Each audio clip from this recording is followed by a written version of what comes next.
اعوذ باللہ من الشیطان الرجیم بسم اللہ الرحمن الرحیم کلوا من ثمرہ اذا اثمر وآتوا حقہ یوم حصادہ ولا تسرفوا انہ لا يحب المسرفین۔ اور ان سب کی پیداوار کھاؤ جب وہ نکل آئیں، اور جس دن ان کو کاٹو ان کا حق ادا کیا کرو، اور حد سے تجاوز مت کرو، اور حد سے گزرنے والوں کو ناپسند کرتے ہیں۔ وہ حد سے گزرنے والوں کو ناپسند کرتے ہیں یعنی اللہ تعالیٰ۔ بلا فائدہ مال خرچ کرنا اسراف ہے۔ بلا فائدہ مال خرچ کرنا اسراف ہے، اور اسراف کرنے والوں کو اللہ تعالیٰ ناپسند کرتے ہیں۔ سعدی فرماتے ہیں کہ تمام مال خرچ کر دینا اور خود محتاج فقیر بننے کا نام اسراف ہے۔ نہ تمام مال خرچ کرنا سخاوت ہے، اور نہ سارا مال روک کے رکھنا جو ہے وہ کیا نام ہے اچھی بات ہے۔ اسلام نے ایک اعتدال کا راستہ بتایا ہے۔ غیر مناسب چیزوں کی زیادتی، الاسراف الاستکثار مما ينبغی، غیر مناسب چیزوں کی زیادتی کا نام اسراف ہے۔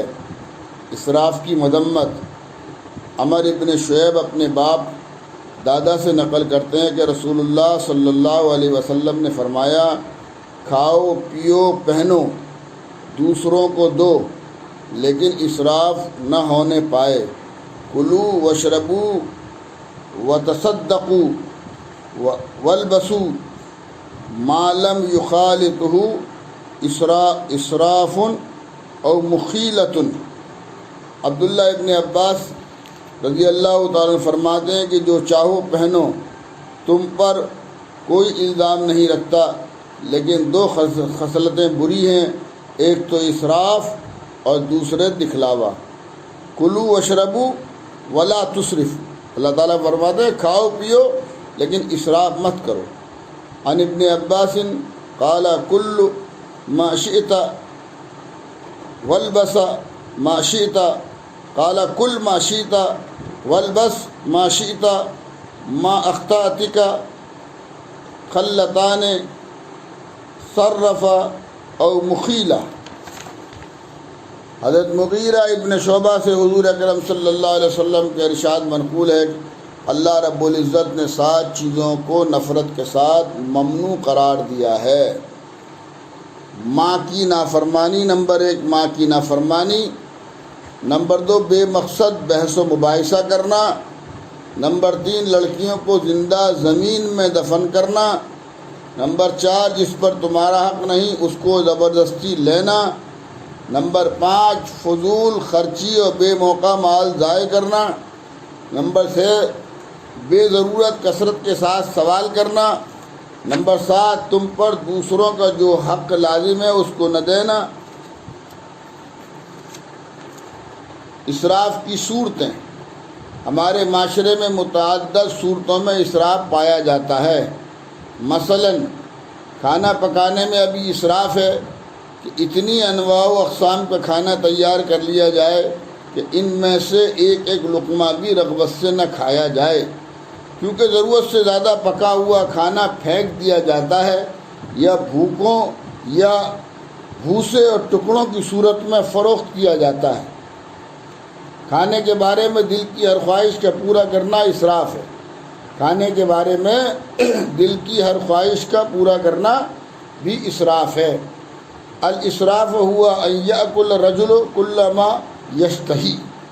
ابن ابی دنیا اور بہقی میں حضرت انس سے ایک روایت ہے کہ نبی کریم صلی اللہ علیہ وسلم نے فرمایا، یہ بھی اسراف میں آتا ہے کہ تم بلا روک ٹوک ہر اس چیز کو کھاؤ جس کی تمہیں تمنا اور چاہت ہو جائے۔ ایک امیر المومنین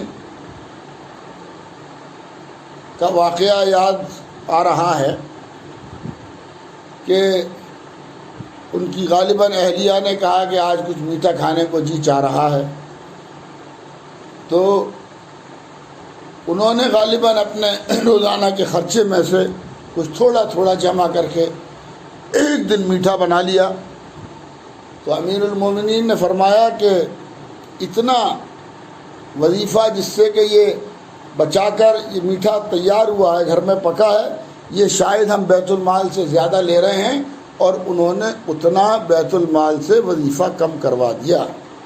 جی یہی یہاں پر یہی بات سامنے آ رہی ہے کہ جس کی تمہیں تمنا اور چاہت ہو، نبی کریم صلی اللہ علیہ وسلم نے فرمایا کہ یہ بھی اسراف میں آتا ہے کہ جو تم بلا روک ٹوک ہر اس چیز کو کھاؤ جس کی تمہیں تمنا اور چاہت ہو جائے۔ مثلا گلاب جامن کھانے کو دل چاہ رہا ہے تو گلاب جامن کھانا، اور چاٹ پکوڑی کھانے کو طبیعت چاہ رہی ہے تو چاٹ پکوڑی کھانا۔ نمبر 3، کھانا کھانے میں بھی اسراف ہے۔ پیٹ بھر گیا مگر پھر بھی حرص کی وجہ سے زبردستی ٹھوسے جا رہا ہے۔ الاسراف الاکل بعد الشبع، یعنی سیراب ہونے کے بعد جو کھا رہا ہے وہ اسراف کے اندر داخل ہے۔ نمبر 4، یا کچھ کھائے کچھ چھوڑتا جائے، جیسے بلا وجہ پلیٹ میں چند لقمے چھوڑ دینا۔ پلیٹ تو کیا، اگر کوئی لقمہ نیچے گر جائے اور مٹی لگ جائے تو اسے بھی حدیث میں صاف کر لینے کا حکم ہے۔ نمبر 5، ہڈی سے کچھ گوشت کھا لینا اور باقی یوں ہی پھینک دینا بھی اسراف ہے۔ اللہ اکبر، ہڈی تو کیا، اگر انگلیوں پر بھی کچھ لگا ہو تو اس کو بھی حدیث شریف میں چاٹنے کا حکم ہے۔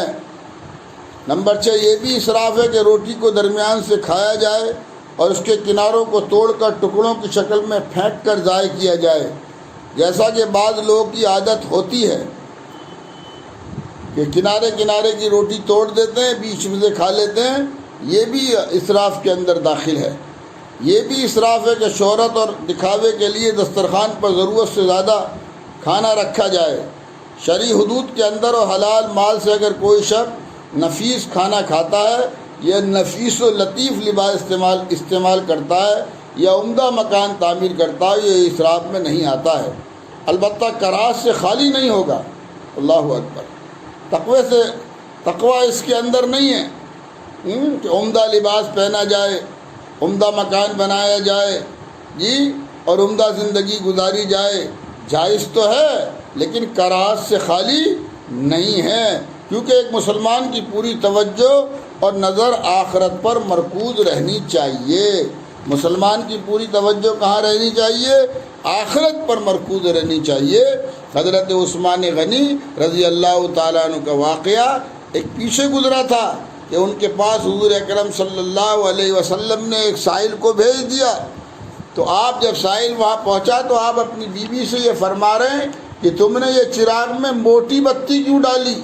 اس لیے کہ موٹی بتی سے تیل زیادہ صرف ہوگا اور باریک بتی سے تیل کم خرچ ہوگا۔ اس پر بیوی کو سمجھا رہے ہیں۔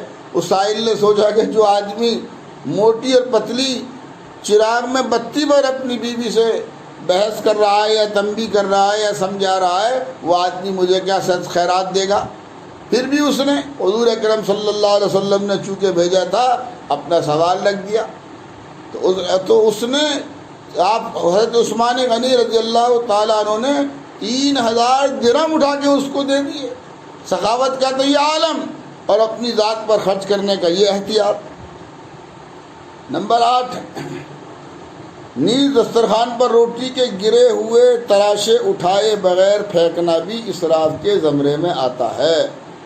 اللہ اکبر، اللہ تعالیٰ مجھے بھی، آپ کو بھی، ہم سب کو بھی، امت مسلمہ کو بھی جو ہے صحیح معنی میں قرآن کریم کو پڑھنے اور اس کو سمجھنے اور اصل بات ہے اس پر عمل کرنے کی توفیق عطا فرمائے۔ رات میں نیوز میں خبروں میں سن رہا تھا کہ افریقہ کے اندر موجودہ کرونا بحران اور لاک ڈاؤن اور عالمی مندی کی وجہ سے دسمبر تک افریقہ کے ملکوں میں 50,000 سے زائد بچے کھانا نہ ملنے کی وجہ سے مر جائیں گے۔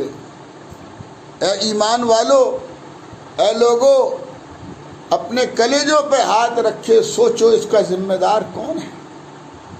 کیا انسانیت کے ناطے الخلق عیال اللہ، ساری مخلوق اللہ کا کنبہ ہے۔ انسانیت کے ناطے ہماری ذمہ داری نہیں ہے کہ ہم سب جو ہے وہ ایک ایک بھوکے کی بھوک دور کرنے کے لیے کوششیں کریں، جد و جہد کریں، سعی کریں، اپنی اپنی زندگیوں کے اندر جتنا زیادہ سے زیادہ ممکن ہو سکے سادگی، تقوی، پاکیزگی، پرہیزگاری لانے کی کوشش کریں۔ جی آگے انشاءاللہ مضمون روزانہ آپ کے سامنے آئے گا کہ آپ ایک شادیوں کو لے لیجئے، آپ صرف شادیوں کو لے لیجئے۔ آج لاک ڈاؤن میں مجبوری کی وجہ سے حکومت چونکہ اجازت نہیں دے رہی تقریبات کرنے کی، تو 10 15 لوگ اپنے بیٹے اور بیٹی کا نکاح کر کے لا رہے ہیں۔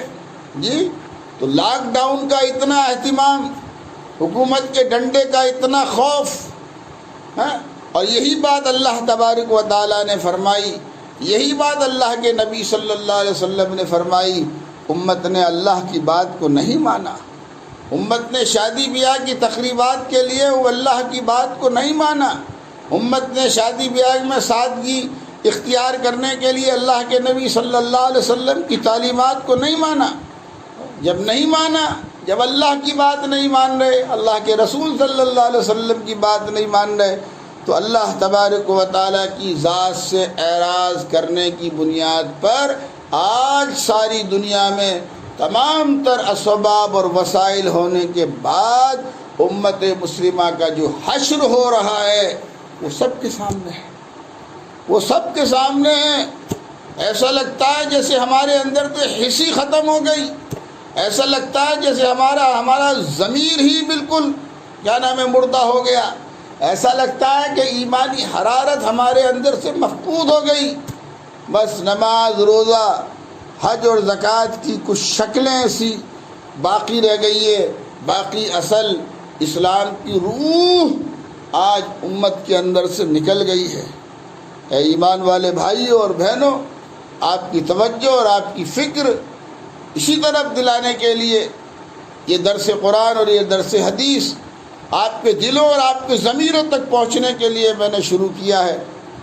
آپ سے درخواست ہے کہ خود بھی اہتمام سے سنیں، سمجھیں اور اس پر ہر ممکن عمل کی کوشش کریں، اور زیادہ سے زیادہ اللہ تبارک و تعالیٰ کے اور اللہ کے نبی صلی اللہ علیہ وسلم کے اس پیغام کو اللہ کے بندوں تک پہنچانے کے لیے ان کو ان ویڈیوز کو، ان آڈیوز کو شیئر کیجئے، اور اپنے تمام متعلقین کو ٹیلی فون کر کے کہیے کہ سونے سے پہلے تاکیداً ان کو سن کر سوئیں اور عمل کی نیت کر کے سنیں، اور اپنی زندگیوں میں ایک تبدیلی اور انقلاب لانے کی کوشش کریں۔ اصحاب رسول اللہ صلی اللہ علیہ وسلم نے قرآن کریم کو پڑھا، قرآن کریم کو سمجھا، قرآن کریم پر عمل کیا، تو وہ زمانے میں معزز سے مسلمان ہو کر، وہ زمانے میں معزز سے مسلمان ہو کر ہم خوار ہوئے تارک قرآن ہو کر۔ سوچو تو صحیح، ہم کہاں کھڑے ہیں؟